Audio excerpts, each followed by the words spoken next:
we have all the children come forward, please?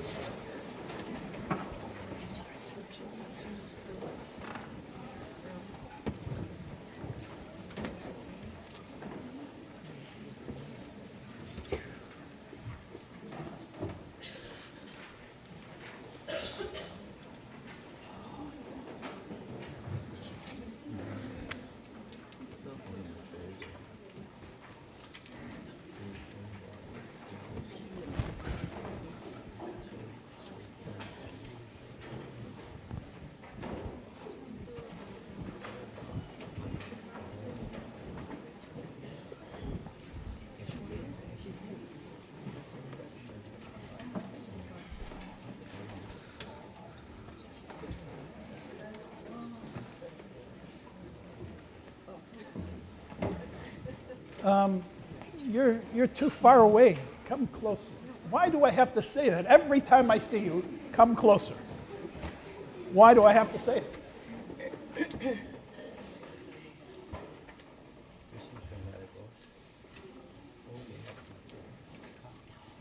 Can you hold this for me? So come closer, come closer. There's still people back there. Come closer. Closer, closer. Yes, right at my feet. Okay, not that close. Okay. All right.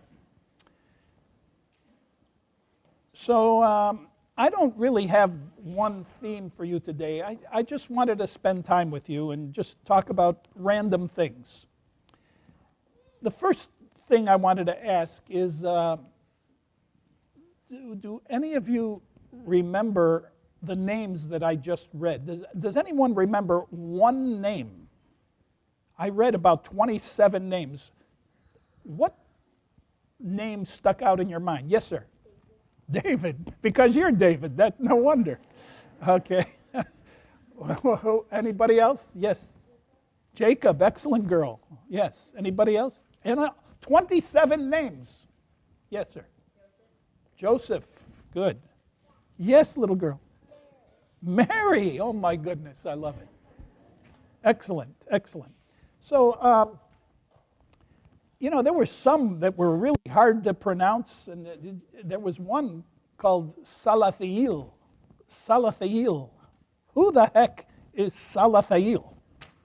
I don't even know myself. But wouldn't it be interesting to do a study? Who can do a study for me on Salathiel? I wonder if someone can get me some information about Salathiel. Okay. Anyway, I want to call on someone to answer a very easy question and a not so easy question. Do I have any volunteers on these two questions that I'm going to ask? One is very easy, and the other is not so easy. Okay, it's going to be someone who's sitting up straight and being like an angel. Paul, you're no angel, let's face it. No, you are. You're a great man. Little girl, go ahead. Here's the question. How old are you? 14. Oh my gosh. I remember I used to hold you in my hand when you were like 5 or something. What happened? 14. Okay. So, here's the not so easy question. Where were you 15 years ago? Non-existent. Okay, okay. So, I'm going to provide another answer for that. Jesus was born, right? What are we celebrating? What's the next great feast day coming up? Christmas. Yes, little girl, Christmas. What happened on Christmas? What's the big deal about Christmas? What happened? Yes, Paul. The angel one. Jesus was born. Human history is divided in half. All the years of history are divided. When Jesus was born, all of a sudden, we're starting all over again. So Jesus, in the year 1, was born, because they said of the Lord. some theologians and scholars are saying, no, it might be 5 or 6 because there was mistakes made or something. But let's just say it was the year 1. Where was Jesus before year 1? Yes. Yes. He was there. And so I think you, little girl, Lillian, you said you were non-existent before 14. I submit to you that you were existent. And the place is, how old are you? How old are you? 6.5. Where were you 7.5 years ago? I don't know. Yeah. Well, I'm telling you, you were in the mind of God before you were born. And he formed you in your mother's womb. So you were always on God's mind, even before you existed. So that's one thing I wanted to share with you. So we are preparing. Here's another thing. How do you prepare for Christmas? So Christmas is coming up. What's the date of Christmas? Yes, December 25th. And what do you and your family do to prepare for this great feast? What are some things you do? Elizabeth?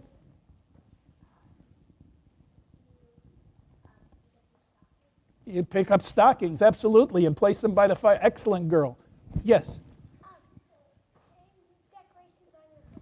Decorations, beautiful, Athanasia. Yes, yes, David. Waste money. That's very.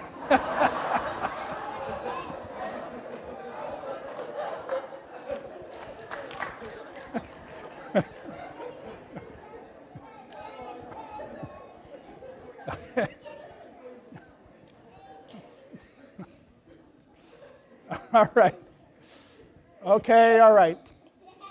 So, the church is asking us to prepare for the coming of the Messiah, for the coming of Jesus.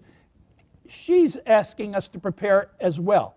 How is the church asking you to prepare? One of the ways is by giving you this family tree of Christ.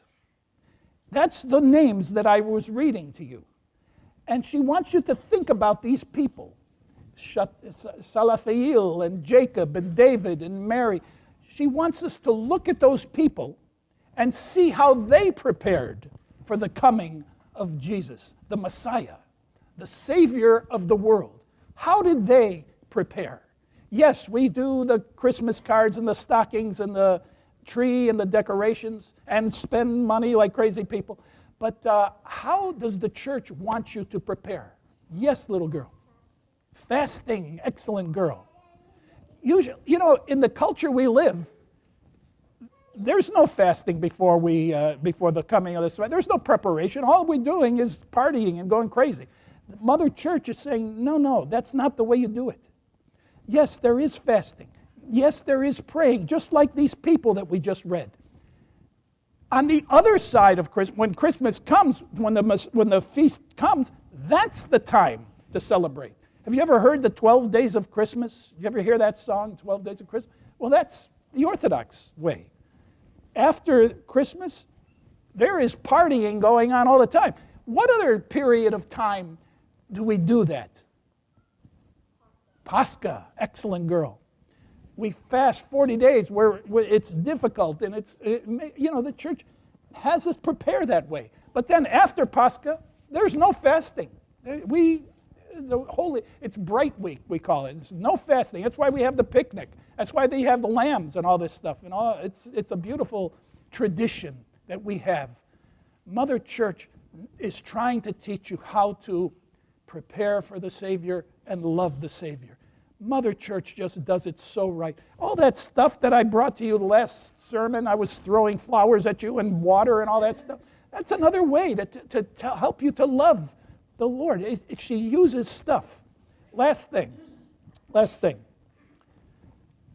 What's an ancestor? We're talking about the ancestors of Christ. Yes, son. The older part of your family. Yes. grandfather, grandfather, great-great-grandfather, and all the way back. That's kind of what we read, yes. Previous generations. Excellent. I have a bunch of scholars up here. Is there anything in your family tree that is interesting? Other than David. I'm afraid what he's going to say next. Now, all right, David, go ahead. My family kind of helped build North Carolina. Your family helped build North Carolina. I believe you. That sounds great. Yes, sir. Yes, ma'am.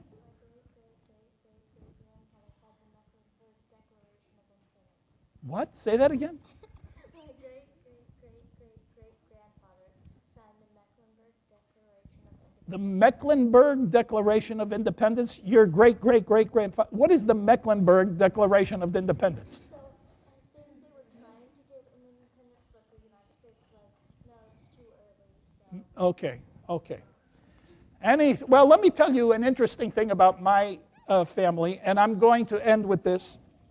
And I want to actually map it out for you. So I want someone to pretend to be my father. Who wants to be my father? Yes, David, stand right there. Stand out there.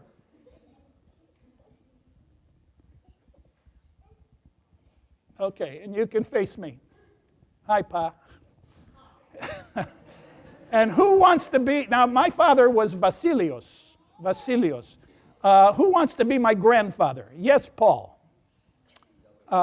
His name was Apostolos. So there you go. My great-great-grandfather was a priest. Now, let me tell you, I didn't realize this. Let me tell you, our name used to be Christopoulos. But because my great-great-grandfather, who you are going to represent, that's why I want you to wear that hat. Put it on and go back there.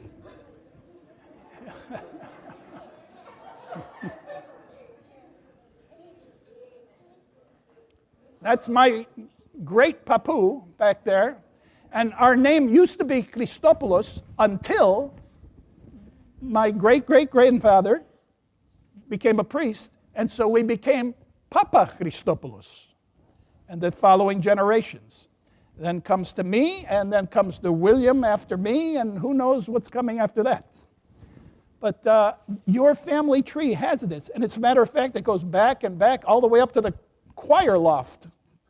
So get to know your family tree, and as these people influenced you and formed you and made you great people, I want you to do the same for your generations that are coming. God bless you, children. Merry Christmas. Come here, Papu. Give me my hat back. I had an uncle that actually did a research on our family. That's beautiful. You tell me later.